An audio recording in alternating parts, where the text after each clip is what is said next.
Hello student, आज हम लोग पढ़ने वाले हैं जिस टॉपिक का नेम है आवेशों के गुण यानी प्रॉपर्टीज ऑफ चार्ज। आज हम लोग पढ़ेंगे चार्ज की क्या प्रॉपर्टीज होती है, कौन कौन से आवेश के गुण होते हैं। साथ ही साथ इस क्लास में आज हम लोग आगे डिस्कस करेंगे जिसका टॉपिक नेम है, देखेंगे यहाँ पे आवेश घनत्व यानी डेंसिटी ऑफ चार्ज के बारे में।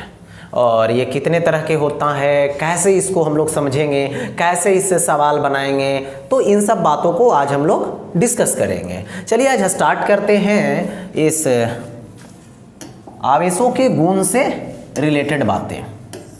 देख रहे होंगे आप लोग, स्क्रीन पे दिख रहा होगा आप लोगों को आवेश का गुण क्या क्या है। ठीक है, तो आवेश के गुण में देख रहे होंगे आप लोग, यहाँ पे प्रथम आवेश दे रखे हैं। आवेश एक अदिश राशि है। आवेश एक अदिश राशि है। क्या है? अदिश। कैसे अदिश है? क्योंकि आवेश की सिर्फ मात्रा होती है, इसके पास दिशा नहीं होती है, तो इसलिए अदिश हो गया। अब आगे बढ़ते हैं, सेकेंड के पास आइए। आवेश का स्थानांतरण किया जा सकता है, यानी आवेश को स्थानांतरित किया जा सकता है। देखिए आगे बताएंगे कि आवेश ऐसी गुण है किसी भी वस्तु की जिसको ना तो हम उत्पन्न कर सकते हैं, ना तो ही उसको विनाश कर सकते हैं। सिर्फ और सिर्फ उसको एक वस्तु से दूसरे वस्तु में स्थानांतरित करते हैं। और आवेश का स्थानांतरण होने के कारण वस्तु की जो धनात्मक वैल्यू होती है और ऋणात्मक जो वैल्यू होती है, दोनों में अंतर हो जाता है। यदि प्लस वाले का धन आवेश की मात्रा बढ़ गया तो लगा वो वस्तु धन आवेशित हो गया, और यदि ऋणात्मक आवेश की मात्रा उसमें बढ़ गया है तो वो ऋणावेश से आवेशित हो जाता है। जैसे आप लोगों को पीछे क्लास में बताए हैं, आवेशन की विधि में 3 विधियां बताए हैं, जिसमें से अभी एक विधि को थोड़ा सा चर्चा करूंगा, जिससे देखेंगे आवेश का क्या होता है, स्थानांतरण होता है। जैसे सपोज कर लीजिए कि आपके पास, मान लेता हूं, 2 चालक पदार्थ है। एक चालक पदार्थ को आपने क्या करके रखा है, आवेशित करके रखा है, आवेशित करके रखा है। अब देखिए दूसरा यहां पे क्या है, अनावेशित है, अनावेशित है। अब अनावेशित है, इसका मतलब plus minus plus minus plus minus plus minus plus minus इस तरह से है। अब दोनों को अभी दूरी पर रखे हुए हैं। अब जैसे इसको संपर्क में लाएंगे तो ये प्लस वाला क्या है, अपने इलेक्ट्रॉन को खो दिया है अभी, तभी ने धन आवेश से आवेशित है। इसका मतलब धन आवेश से आवेशित होने का मतलब क्या होगा, इससे इलेक्ट्रॉन का निकलना, स्थानांतरित होना। तो जैसे इसके संपर्क में आता है तो वो क्या करता है, जितना इलेक्ट्रॉन को वो त्याग किया है, सबसे पहले सोचता है कि हम उतना आकर्षित कर लें। ठीक है, आकर्षित कर लें। तो जैसे संपर्क में लाते हैं तो ये इलेक्ट्रॉन को खींचना शुरू कर देता है, इस इलेक्ट्रॉन को खींचना शुरू कर देता है। तो क्या देख रहे हैं, यहां पर इलेक्ट्रॉन स्थानांतरित हो रहा है। इलेक्ट्रॉन का स्थानांतरित होना ये क्या दर्शा रहा है, इलेक्ट्रॉन क्या है, आवेशित का। ठीक है, तो ये क्या हुआ, आवेश का स्थानांतरण हो गया। यही है आवेश का स्थानांतरण। अब हम लोग आगे बढ़ते हैं अगले की तरफ। देखिए आवेश सदैव द्रव्यमान के साथ संबद्ध होता है। देखिए कैसे संबद्ध होता है ये समझना है।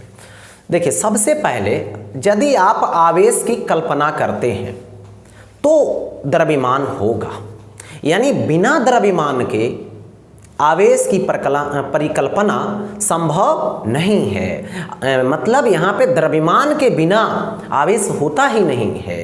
ठीक है, एक बात। दूसरी बात ये देखें कि यदि हम लोगों ने एक प्रथम विधि पढ़े थे आवेशन में, जिसमें क्या पढ़े थे, आवेशित करने की रगड़ना। अभी क्या आप देखें, दूसरा विधि बताए अभी, ठीक है, जो क्या था, चालन। तो इसमें क्या होता है, इलेक्ट्रॉन का स्थानांतरण होता है। यदि आप आवेशित करते हैं तो क्या करेगा, इसमें क्या हुआ, इलेक्ट्रॉन का स्थानांतरण।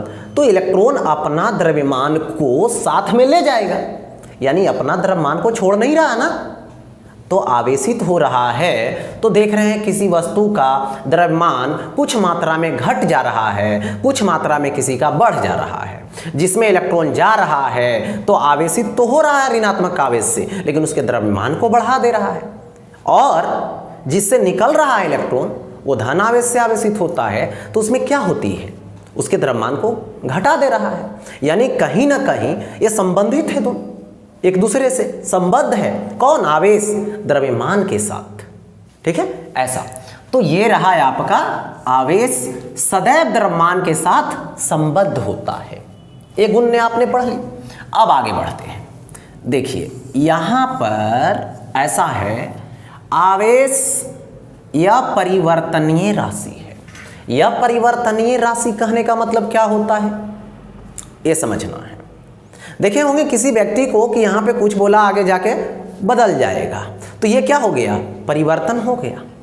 लेकिन यदि आप सपोज करें कि यहाँ पर इलेक्ट्रॉन हम लोग कंसीडर कर रहे हैं, ठीक है, यानी इसका ऋणात्मक आवेश है, कितना है, तो -1.6 × 10⁻⁻19 कूलम का है।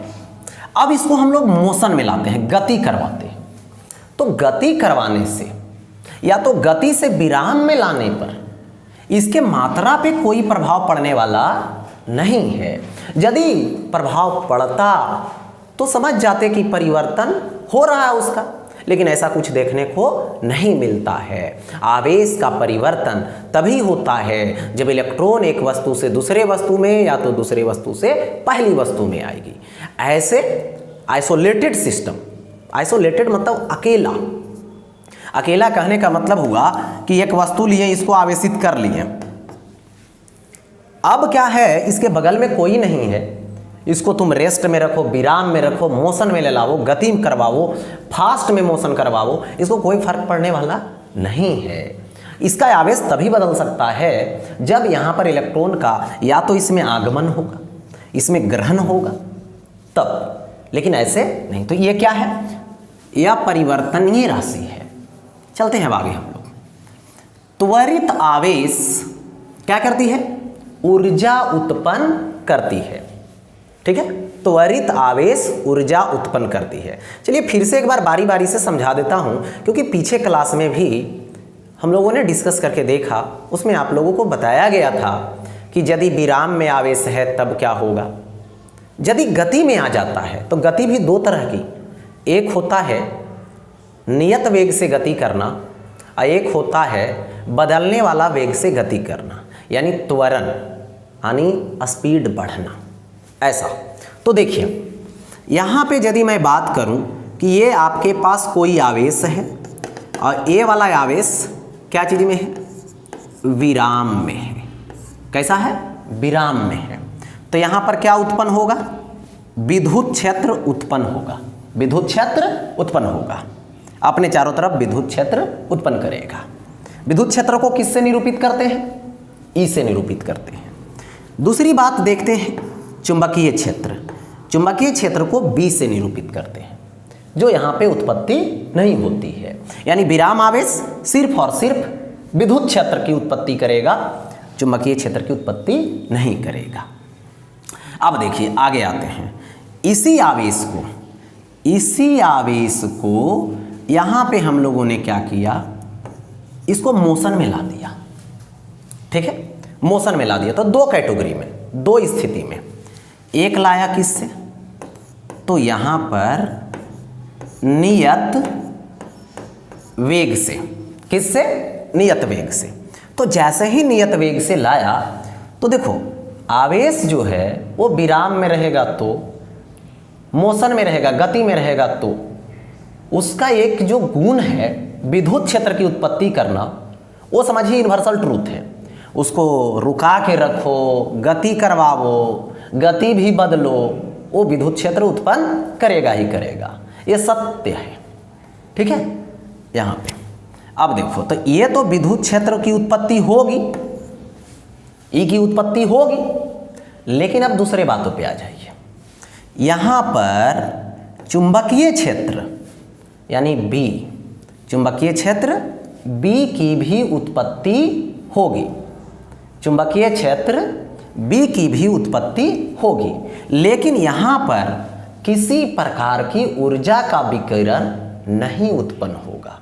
यानी यहाँ पर बोल सकते हो ऊर्जा विकिरित नहीं होगा, ऊर्जा नहीं, यानी यहाँ पर ऊर्जा नहीं। इसी आवेश को क्या करो, गति में ला दो। तो गति में तो अभी भी लाएं, लेकिन किससे, नियत वेग से लाएं, ठीक है, नियत वेग से। अब इसको क्या किए, इस आवेश को यहां पर देखिए, ठीक है, इसको फटिया के ले जाने लगे। न देख तो किसी आदमी धीरे धीरे चल रहा है, स्लो स्लो, तो उसको 2-4 फट लगाओ, तेज भागेगा। तो इसको अब तेज भगाना शुरू कर दिए, लेकिन डंडा से और हाथ से आवेश को मार नहीं पाइएगा, ठीक है। उसके लिए भी बताएंगे इस पर कैसे बल लगाइएगा। चलिए देखिए, तो इसको क्या करना है, चर वेग कर दो, यानी इसका वेग जो है इसको क्या करो, बढ़ाओ, बढ़ाओ, रनिंग करो, ठीक है, रनिंग करवाने लगे। तो रनिंग जब करवाने लगे इसको फास्ट, हमेशा बढ़ाते गए स्पीड को। तो देखिए ये तो क्या है, परम सत्य है। विद्युत क्षेत्र आंख बंद करके क्या करना है, कोई भी बोला विद्युत आवेश है, रेस्ट में रहे या तो मोशन में रहे या तो जिस स्थिति में रहे, विद्युत क्षेत्र की उत्पत्ति वो करेगा, ठीक है, ऐसा। तो ये तो होगा ही होगा। अब देखो चुंबकीय क्षेत्र आएगा, वहां पे थोड़ा ब्रेक लगाना। क्यों ब्रेक लगाना, क्योंकि चुंबकीय क्षेत्र यूनिवर्सल ट्रूथ नहीं है, सभी जगह सत्य नहीं है। क्या है वो, विराम में आवेश रहेगा, विराम में रहेगा तो इसकी उत्पत्ति नहीं होगी। तो ब्रेक लेंगे ना बताने के लिए, क्या देख लेंगे, विराम में बोल रहा है कि गति में बोल रहा है। यदि वो विराम में बोला तो क्या बोलना है, चुंबकीय क्षेत्र की उत्पत्ति नहीं होगी। लेकिन बोला गति में है, यदि गति बोल दिया, कितनों स्पीड से जाए, कितनों फास्ट चले, उससे लेना देना नहीं, गति में होना चाहिए। तो ये चुंबकीय क्षेत्र बी की उत्पत्ति होगी। लेकिन अब तीसरे बातों पे आ जाइए, ऊर्जा पे आ जाइए। इन दोनों कंडीशन में ऊर्जा की उत्पत्ति नहीं होगी, लेकिन इसमें यदि वेग बदल रहा है, यानी त्वरित हो रहा है आवेश, तो विकिरण ऊर्जा उत्पन्न होगी।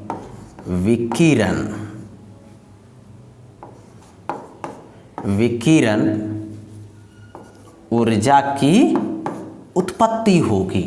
तो यही यहां पर क्या है, त्वरित आवेश ऊर्जा उत्पन्न करती है। तो देखिए एक गुण के साथ बहुत सारे सवाल आपके मन का दूर हो जाता है। तो इस तरह से एक्सप्लेन समझते चलिए, क्योंकि ऐसे रट्टा मारिएगा तो रात में रट्टा मारिएगा, 2-4 दिनों के बाद भूल जाइएगा। लेकिन बातों को अच्छे तरीक़ा से समझिएगा तो बहुत दिन तक टिकेगा आपके पास। आगे बढ़ते हैं हम लोग। नेक्स्ट क्या है यहाँ पे है आवेश संरक्षित होता है। अरे भैया ये आवेश संरक्षित अवरी कहाँ से आ गया, संरक्षण, कंजर्वेशन, ऊर्जा की संरक्षण पढ़े होंगे। ऊर्जा क्या है, किसी भी निकाय की या तो पूरे ब्रह्मांड की ऊर्जा क्या है, संरक्षित है। ऊर्जा को ना तो हम लोग उत्पन्न करते हैं, ना ही क्या करते हैं, नष्ट करते हैं। सिर्फ और सिर्फ उसको क्या करेंगे, एक फॉर्म से, एक रूप से दूसरे रूप में बदलने का काम करते हैं, ऐसा होता है। लेकिन है क्या, पूरे निकाय का ऊर्जा संरक्षित है। उसी प्रकार से क्या होता है यहाँ पे, किसी भी निकाय की या तो पूरे ब्रह्मांड की जो आवेश है वो शून्य है।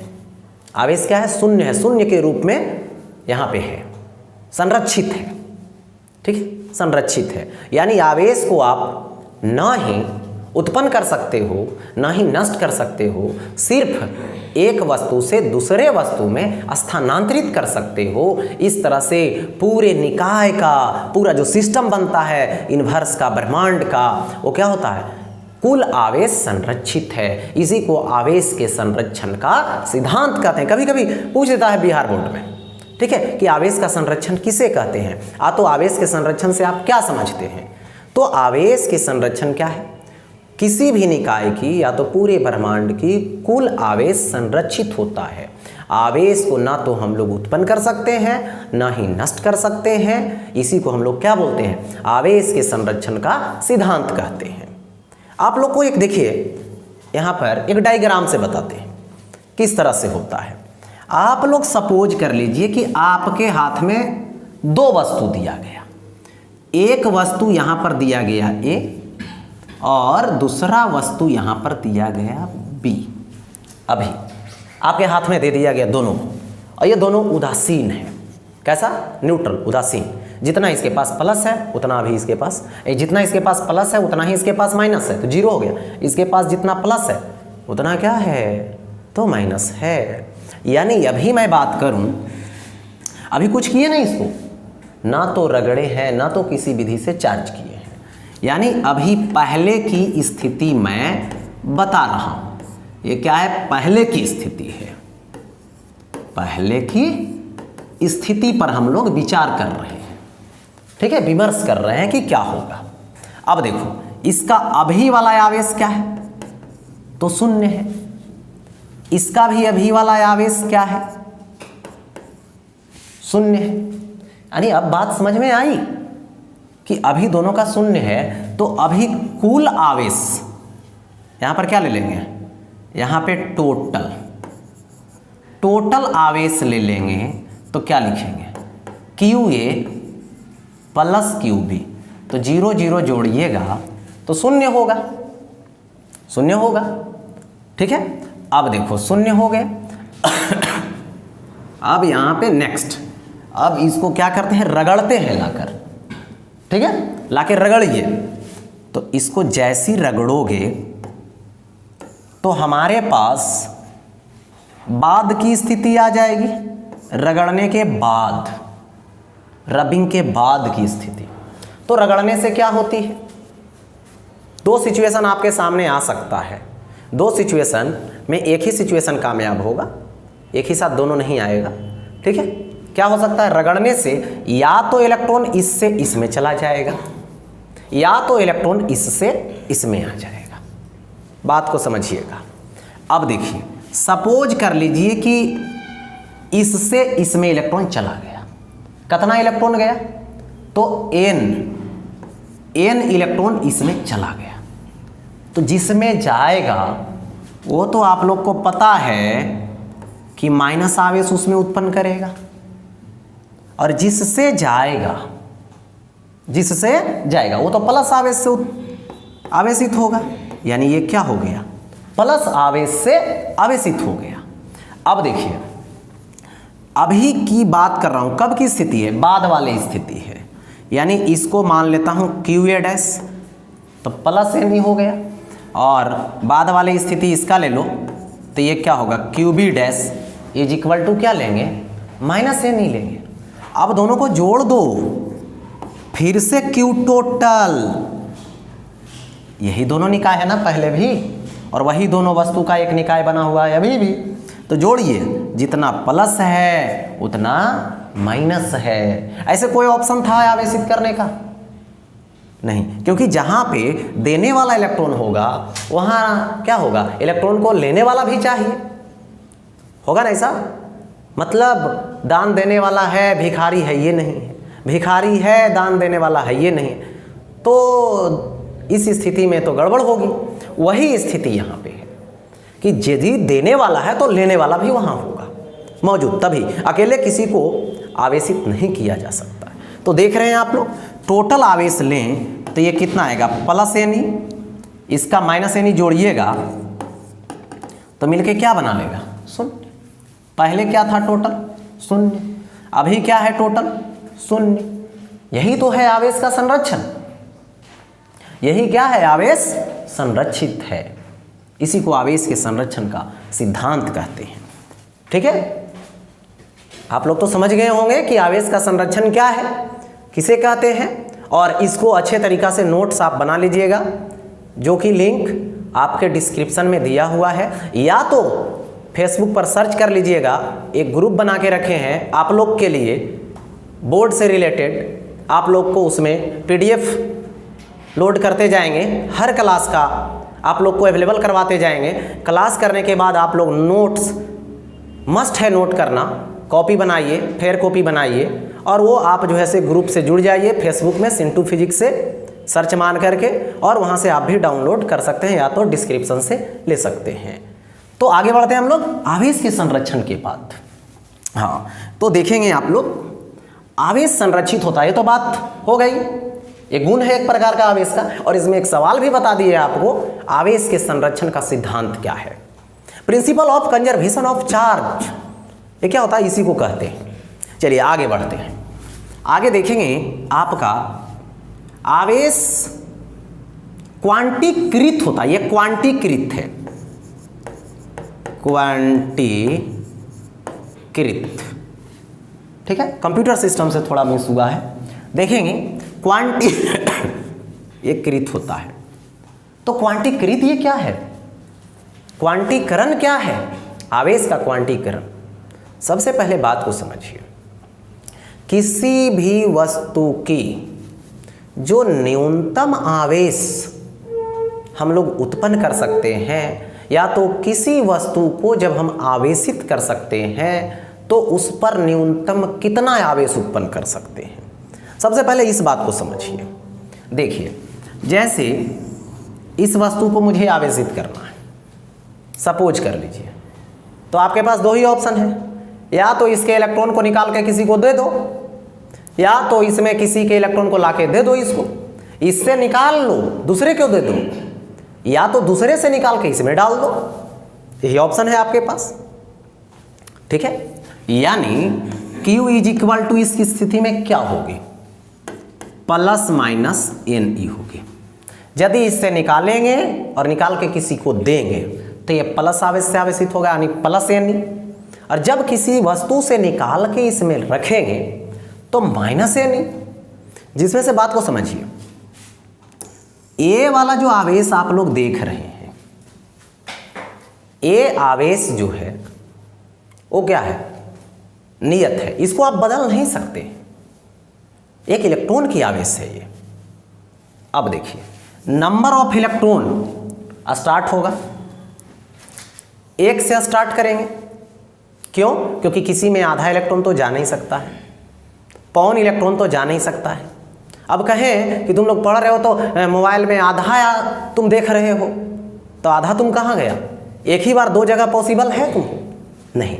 तो उसी प्रकार से इसको तोड़ना, यानी इलेक्ट्रॉन से और छोटा आवेश यहाँ पर संभव नहीं है। यानी हम लोग एक ही इलेक्ट्रॉन को निकाल सकते हैं मिनिमम, न्यूनतम, या तो किसी को दे सकते हैं, ठीक है। तो एक इलेक्ट्रॉन का जो आवेश होगा, एक इलेक्ट्रॉन के आवेश को छोटा आवेश बोल रहे हैं, न्यूनतम आवेश इसको बोल रहे हैं किसी वस्तु को आवेशित करने पे, तो इसको बोलते हैं हम लोग मूल आवेश। सबसे जो छोटा आवेश है, जो न्यूनतम आवेश है, इसको बोलते हैं हम लोग मूल आवेश। प्राथमिक आवेश, एलिमेंट्री चार्ज, बेसिक चार्ज, जो भी बोलना है बोलिए ये सब। यानी मूल आवेश क्या है, तो किसी वस्तु की जो न्यूनतम आवेश होती है, या तो जिस न्यूनतम आवेश से किसी वस्तु को हम लोग आवेशित करें तो उसी को क्या बोलेंगे, मूल आवेश बोलेंगे। जो कितना होता है, तो एक इलेक्ट्रॉन का होता है, यानी 1.6 इंटू 10⁻⁻19 कूलम का होता है, ये मूल आवेश है। यही किसी से इलेक्ट्रॉन निकला तो प्लस, किसी में गया तो ये माइनस होगा, ये बात है। तो मूल आवेश समझिए। लेकिन हम लोग चल रहे हैं कहाँ पे, क्वांटीकरण पे। अब देखिए आते हैं यहाँ पे, देखिए n का न्यूनतम वैल्यू 1, या नहीं तो आगे बढ़ेंगे तो 2, और आगे बढ़ेंगे तो 3, और आगे बढ़ेंगे तो 4, और आगे बढ़ेंगे तो 5, ऐसा होगा। यानी हमेशा इलेक्ट्रॉन का आदान प्रदान जो होगा, स्थानांतरण और ग्रहण होगा, वो हमेशा एक पूर्ण संख्या में होगा। ये नहीं कि इससे 3.5 इलेक्ट्रॉन निकाल लिए, ऐसा पॉसिबल नहीं है, ऐसा संभव नहीं है। इसको 4.5 इलेक्ट्रॉन दे दिए, यानी भिन्न में बात कर रहे हैं, तो जो कि संभव नहीं है। इसी को क्या बोलते हैं, क्वांटीकरण बोलते हैं। इसीलिए आवेश क्या है, क्वांटीकरण कृत होता है। यानी क्वांटीकृत का मतलब क्या हुआ, किसी वस्तु की जो आवेश किसी वस्तु की आवेश एक इलेक्ट्रॉन के आवेश के पूर्ण गुणज होता है, पूर्ण गुणज होता है, इसे क्या बोलते हैं, आवेश का क्वांटीकरण कहते हैं। यदि सवाल आप लोग को आ जाए क्वांटीकरण से आप क्या समझते हैं, ये तो गुण में बताएं कि आवेश क्वांटीकृत होता है, लेकिन यदि सवाल आपके पास आ जाए कि आवेश का क्वांटीकरण किसे कहते हैं, या तो इससे क्या समझते हैं, quantization of charge, what is quantization of charge, तो क्या बोलिएगा, बोलिएगा ना कि किसी वस्तु की जो आवेश है वो एक इलेक्ट्रॉन के आवेश के पूर्ण गुणज होता है, यानी Q बराबर प्लस माइनस Ne, जहाँ पे n क्या है, पूर्ण संख्या है, देख रहे हैं पूर्ण संख्या है। यदि पूर्ण संख्या नहीं आएगा तो समझ लेना कि उस वस्तु पे इतना आवेश उत्पन्न होने वाला नहीं है। ठीक है, जिस चीज़ को दिखाते हैं एग्जाम्पल से आप लोगों को। देखिए यहाँ पे आप देख रहे हैं इसमें कि एक वस्तु है, सपोज कीजिए ये वस्तु है, इस वस्तु को आवेशित किया गया 4.8 माइक्रो कूलम से। अब आपसे पूछा क्या किसी वस्तु को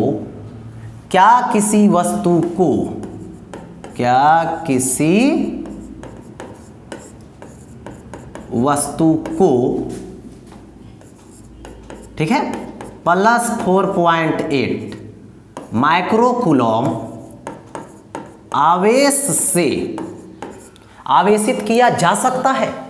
आपको ये पूछा, यानी आपसे पूछ रहा है यस और नो में, हाँ और नहीं में जवाब देना है, होगा या नहीं होगा।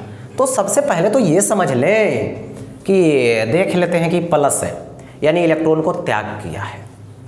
अब देख लेंगे कि इलेक्ट्रॉन जो त्याग किया है क्या ये सचमुच में पूर्ण संख्या है कि भिन्न है। यदि भिन्न आ गया तो कहेंगे नहीं हो सकता है, यदि पूर्ण संख्या आ गया तो बोलेंगे हाँ हो सकता है, इस आवेश से आवेशित हो सकता है। स्टार्ट करते हैं, देखिए कैसे निकालोगे।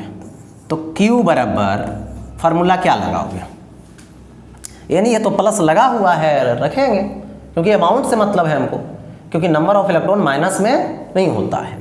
चलो तो प्लस तो है, प्लस रहेगा भी, कोई दिक्कत वाली बात नहीं है। यानी n is equal to Q by E, ऐसा होगा यस और नो, तो हाँ होगा। क्यों, क्योंकि हम लोग का यही तो इस चैप्टर में पहला फार्मूला मिला था, प्रथम सूत्र मिला था कि Q बराबर प्लस माइनस n ही होता है।